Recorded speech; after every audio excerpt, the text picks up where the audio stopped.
선지자는 하나님의 계시에 의해서 악한 세상의 파멸이 반드시 있을 것이다. 하나님에 의해서 악한 세상이 반드시 파멸될 것이다 라고 하는 것을 선언합니다. 11절 말씀과 같이 불이 주를 대적하던 자들 모두를 살릴 것이다. 비단 죄악을 행했던 북이스라엘뿐만 아니라 남유다의 죄악, 그리고 이방의 죄악, 하나님을 대적했던 이들 모두를 살릴 것이다 라고 하는 것을 믿었습니다. 그리고 선언했습니다. 15절에 애굽과 이집트, 바벨론, 그리고 아시리아, 이 대제국, 그 대제국보다 하나님의 나라가 더 크게 될 것이다 라고 하는 것을 믿었습니다. 그리고 그것을 계시받았습니다. 여호와여 주께서 이 나라를 더 크게 하셨고 이 나라를 더 크게 하실 것입니다. 계속 말씀드리지만 그렇게 정말 하실 것이라고 하는 것은 하셨나이다. 그래서 과거 용법을 사용하는, 하나님의 나라를 더 크게 하실 겁니다. 무엇보다도 애굽보다도 아시리아보다도 바벨론보다도 페르시아보다도 로마보다도. 그런데 정말 하나님의 나라, 어제 정지 기반 하셨듯이 세계 인구의 현재도 21억 명이, 나라 중에 21억 명이 그 한 나라의 인구를 구성하는 그런 나라가 세상에 어디 있습니까? 로마도 그렇게 못했고 페르시아도 그렇게 못했고 전 세계적으로. 그런데 이것을 기록할 당시에는 말도 안 되는 이야기였던 것입니다. 조그만 나라, 그때도 이스라엘이 지금처럼 조그만 나라였던 것입니다. 영토적으로 보면 경상도나 전라도 합친 정도, 그리고 조금 확장되어서 다윗 시대나 솔로몬 시대 정도 되면 그때야 조금 우리나라 남북한 합친 것보다 조금 더 컸었겠죠. 영토로 봐서는 별것 아니었습니다. 가장 컸을 때에도 지금 시리아 정도 됐겠습니다. 지금의 시리아. 그런데 하나님께서 아시리아에 의해서 고통받던 북이스라엘 그리고 남유다에 대해서 지금 이렇게 말씀하고 계시는 것입니다.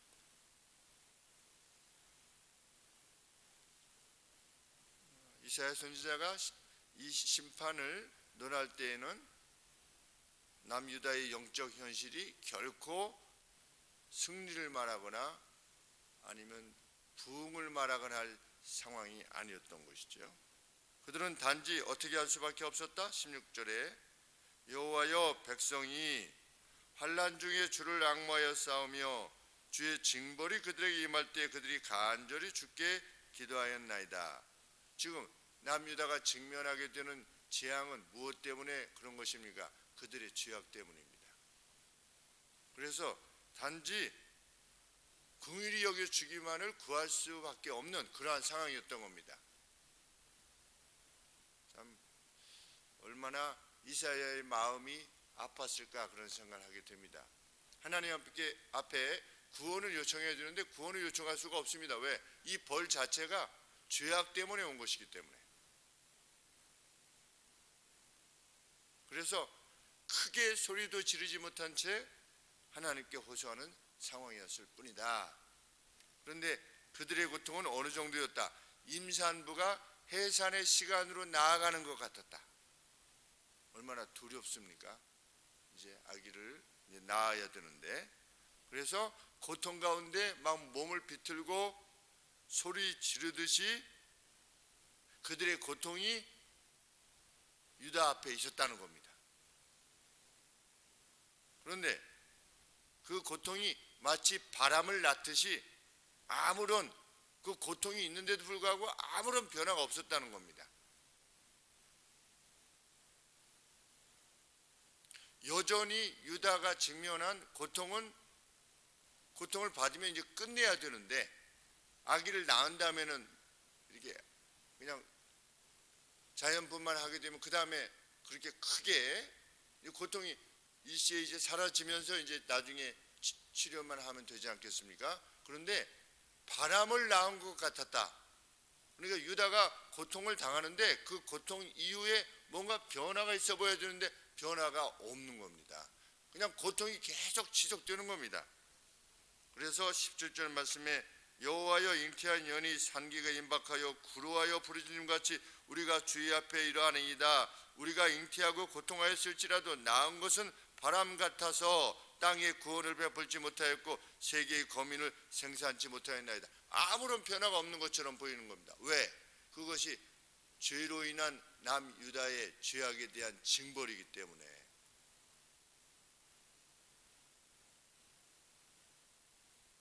그래서 어느 정도 됐다?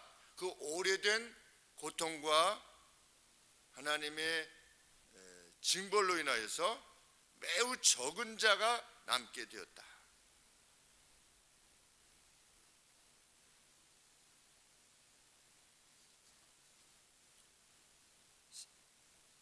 거민을 생산치 못하였나이다.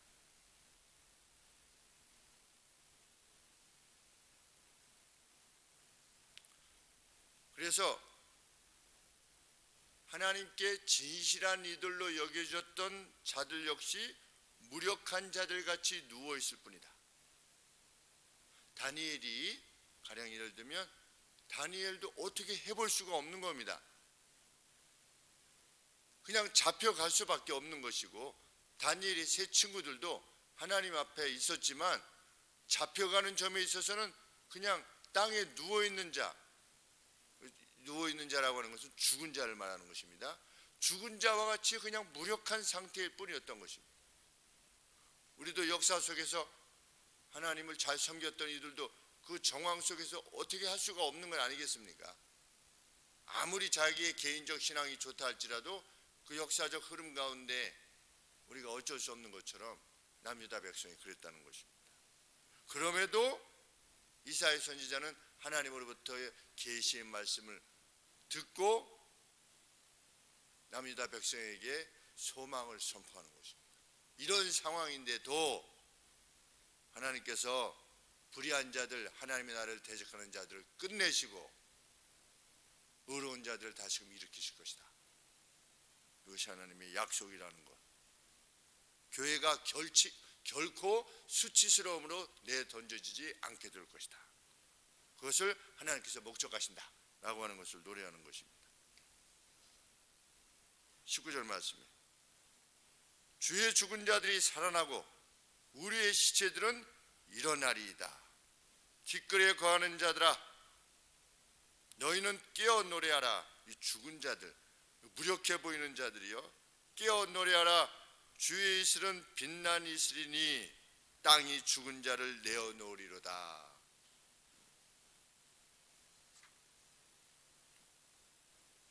티끌 중에 누운 너희들이여 깨어 기쁨으로 소리치라. 왜냐하면 빛의 이슬이 너희 이슬이며, 아침에 그 여명 때에 그 이슬이 있지 않습니까? 그 이슬에 대한 이 원어를 보니까 joy, 기쁨과 happiness, 행복의 이슬 이렇게 되어 있습니다. 그러니까 light, 기쁨, 그러니까 즐거움과 happy, 행복한 것의 빛 이렇게 되어 있습니다. 그 빛이 너희의 것이다. 그래서 기쁨과 행복의 빛의 이슬이 너희 이슬이다. 그러니까 그 이슬로 인해서 이렇게 무엇이 소성하는, 아침에 그것을 먹고 이제 또 풀들이 성장하는 것을 빗대어서 말하는 것 같습니다. 그 땅이 떠난 영혼들을 내어줄 것이기 때문이다. 지금 현재 상태가 그렇다 할지라도 하나님께서 어떻게 하실 것이다? 반드시 회복시키실 것이다. 의인들로 회복시킬 것이다. 그런데 하나님께서는 1세대 애들은 다 어떻게 하셨습니까? 바벨론으로 가서 거기서 다 죽게 하셨습니다. 웬만한 사람들은 다 죽었는데 죽지 않고 돌아와서 처음 예루살렘 성을 다시 보았던 사람들도 있습니다. 70년 만에 다시 돌아와서 오래 살았던 이들은 그랬었겠죠. 한 10살 때 사로잡혀 갔던 사람은 80살에 돌아왔을 것이니까. 그런데 하나님의 원칙은 무엇입니까? 광야에서 1세대가 다 죽지 않았습니까? 출애굽했을 때. 그것처럼 현재적 세대를 징벌하시는 겁니다. 그것은 징벌입니다. 그리고 그 다음에 그 징벌을 목도함으로 이 세대가 하나님이 참으로 살아계신 분이구나 라고 하는 것을 깨닫게 하시는 겁니다. 그래서 남유다를 586년에 멸망케 하시는 건데 536년에 돌아왔죠. 1차 침공이 주전 606년인데 536년에 돌아오게 했으니까 70년 만에 돌아오게 하신 것인데 그 기간에 그 악을 행했던 존재들을 다 끝장내신 거죠. 그 다음에 제 2세대 아니면 3세대로 돌아오게 하셔서 다시금 이스라엘을 이루게 하시는 것입니다. 하나님의 백성을. 그래서 어떻게 하라? 20절 말씀에 내 백성아 갈지어다. 하나님께서 이렇게 말씀하시지요. 내 백성아 갈지어다. 어디로? 내 밀실에 들어가서 내 문을 닫고 분노가 지나가기까지 잠깐 숨을 지어다. 역사의 그 소용돌이 치는 거기서 하나님의 진노가 지나갈 때까지 어떻게 해라? 너는 내 밀실에 들어가라. 달리 말하면 거기서 묵상하고 조용히 하나님의 행하심을 기다리라는 겁니다. 우리가 6.25와 같은 때 또 일제시대 같은 그런 위기에 직면할 때 어떻게 하는 것입니까? 하나님의 백성은 조용히 우리의 골방에서 하나님 옆에 기도하는 것입니다. 우리나라의 어떤 상황들이 정말 악하고 이렇게 될 때 만약에 더 악한 방향으로 우리나라가 향하여 간다면 그리고 우리들의 교회가 정말 이상한 방향으로 향하여 간다면 어제도 참 어제 저녁부터 지금까지 아주 마음이 참 무겁고 힘든데 서울대에 있을 때 그 현이를 도와줬던 우리 스웨덴 청년이 있습니다. 그래서 결혼을 해서 이렇게 한국으로 나오셨는데 잠깐 이제 한국 여성분하고 결혼해서 이제 스웨덴에 가족을 이루고 살고 있는데 그 청년이 한국에 있을 때 한국어학원에 서울대 대학원 한국어학원에 이제 다니시면서 원래 축구를 좋아하셔서 스웨덴에서 2부 리그까지 뛰고 자격증도 있고 지도자 자격증도 있고 그런데 이제 현이를 보고 서로 이렇게 교제하면서 참 잘 지내다가 나중에 스웨덴 갈 때 본인이 현이를 마치 스카우터처럼 해서 스웨덴에 가서 이제 하게끔 해주니까 정말 고마운 청년이죠. 39인데 그래서 와서 여행을 와서 같이 식사를 하게 되었는데 참 귀한 가정이에요. 현이가 가는데 집에서 그냥 한 달 이상을 밥도 해주고 이렇게 해서 잘 이렇게 정착할 수 있도록 그렇게 해준다는 것이 참 신혼 때 그렇게 한다는 것이 그거 쉽지 않은 일인데 그것까지 해준 이들이라서 같이 이렇게 말씀을 나누다가 제일 마지막 부분에 제가 그런데 제가 이 말씀을 꼭 드리고 싶었는데 왜냐하면 다시 기회가 별로 없을 것이라 이렇게 여겨지니까 그래서 교회를 나가셔야 되는데 저 교회 나가요. 그래서 그러세요. 그러면 어느 교회 나가세요? 하나님의 교회 나가요. 어머니 하나님이라고 하는 그 하나님의 교회요. 네. 가슴이 무거워지는 겁니다. 그래서 하나님의 교회라고 하는 교회들이 있지요. 어머니 하나님이라고 하는 교회. 그래서 제가 조심스럽게 그래요. 하나님의 교회는 성경이 말하는 바하고 좀 달리 이렇게 해서 제가 좀 분석을 해서 어떤 점이 좀 다른가 제가 보내드리겠습니다 했더니 안 보내셔도 될 것 같은데요. 종교 얘기는 그만했으면 좋겠습니다. 이렇게 하는데 이제 돌아오면서 가슴이 너무 무거운 거죠. 누가 그 땅에서 인도할 것인가? 우리나라 같으면 그래도 하나님의 교회에 대한 이해가 우리 좀 하나님 말씀에 경고에 서 있는 교회들이 많이 있으니까 주변에 또 알려주고 이렇게 하면 되는데 그곳 땅에서는 어떻게 하나 좀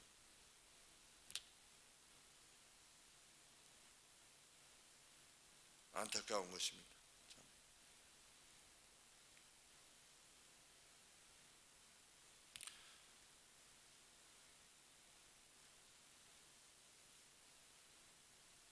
내 백성아 갈지어다 내 밀실에 들어가서 내 문을 닫고 분노가 지나기까지 잠깐 숨을지어다.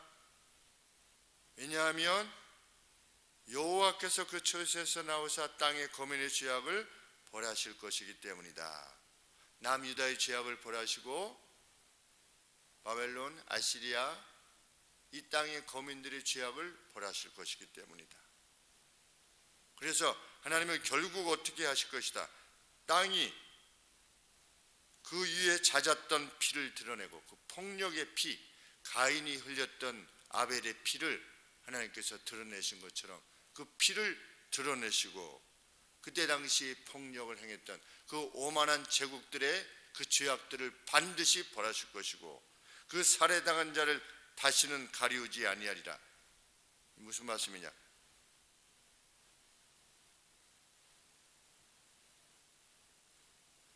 더 이상 그들의 살해를 덮지 않을 것이라. 그러니까 제국들이 폭력으로, 그러니까 그때 당시는 정말 폭력이 심해서 그냥 사람 죽이는 것을 여상하게 여겼나 봅니다. 2차 세계대전 때도 뭐 수천만 명이 그렇게 죽기는 죽었습니다만은 그 살해당한 자들을 그냥 커버되도록 하지 않을 것이다. 그들의 죄악을 드러내실 것이다. 무엇을 통해서? 그들에 대한 분명한 징벌을 통해서. 그 땅도 어떻게 될 것이다. 다른 나라 백성들을 괴롭게 하고 살해했던 것처럼 그들도 살해당하고 괴로움을 당하게끔 내가 행할 것이다. 그것은 비단 그들 나라만이 아니라 남유다가 먼저 당할 것이지요. 남유다의 죄악이 당할 것이고 이방이 당하게 될 것이다. 과연 그 심판이 어디에 미쳤습니까? 남유다뿐만 아니라 27장 1절에 그날에 여호와께서 그 견고하고 크고 강한 칼로 날렘 뱀 리워야단 곧 꼬불꼬불한 뱀 리워야단을 벌하시며 바다에 있는 용을 죽이시리라. 이것은 세상 끝 최후에 대한 언급이지요. 하나님의 분명한 의지는 무엇이냐? 현재적 상황에서도 하나님의 나라를 대적하는 자들을 끝내시겠다고 하는 것이, 그리고 그 끝내시는 가운데 최후로 그 용이 무엇입니까? 마귀지요. 우리 요한계시록에 보면 용은 마귀를 말하고 짐승은 용의 수하에 있는 세상의 세력들, 요한계시록의 짐승은 로마를 말하는 것이고 하나님이 그러한 대적자들을 끝내시고 하나님의 나라를 확장시켜 가실 것이고 완성시킬 것이다. 그래서 과연 아수르가 끝났죠. 아수르라는 나라 없지 않습니까? 바벨론이라는 나라도 없고 애굽이라는 나라 있긴 있지만 그 영광을 다 끝장났죠.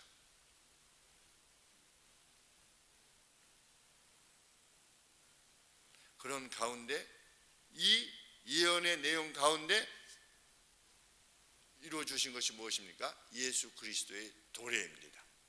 70년 만에 돌아오게 될 것이다. 다시금 나라를 이루어서 그 가운데 메시아를 보내겠다. 우리 주님이 그렇게 오신 겁니다. 그 메시아를 통해서 세상의 죄를 끝내시고 구원의 역사를 계속해서 이루어 나가실 것이다.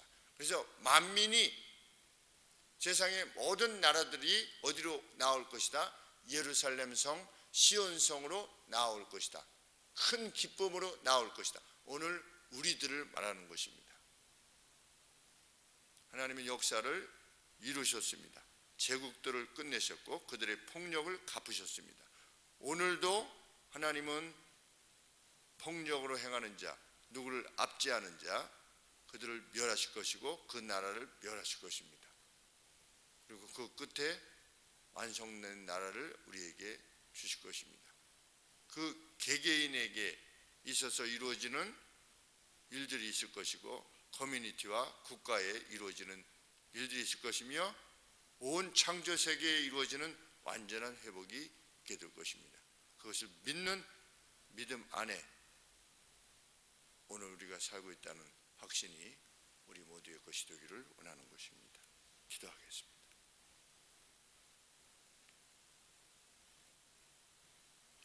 알파와 오메가라 말씀하시는 하나님 아버지, 처음과 마지막이요, 그 가정의 모든 청사진을 우리 하나님께서 지니고 계심을 우리에게 알리심으로 인하여 그 소망으로 오늘을 삽니다.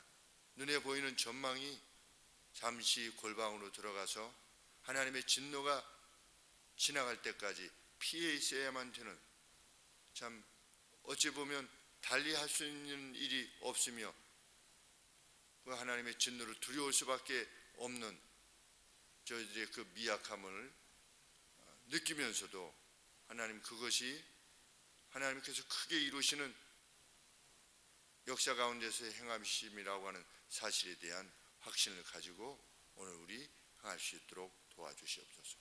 단지 우리는 우리 자신의 죄악으로 인하여 그 하나님의 진노에 임하게 되는 그러한 일이 없도록 하나님 늘 스스로를 돌아보며 또 의롭게 행하고 있는 것이 분명하다면 다시금 진토에서 일으키시는 것처럼 우리로 하여금 소성케 되는 날이 있을 것이라는 것을 확신하며 오늘이라고 하는 날에 주 앞에 온전히 서 있는 저희들 되게 하여 주시옵소서.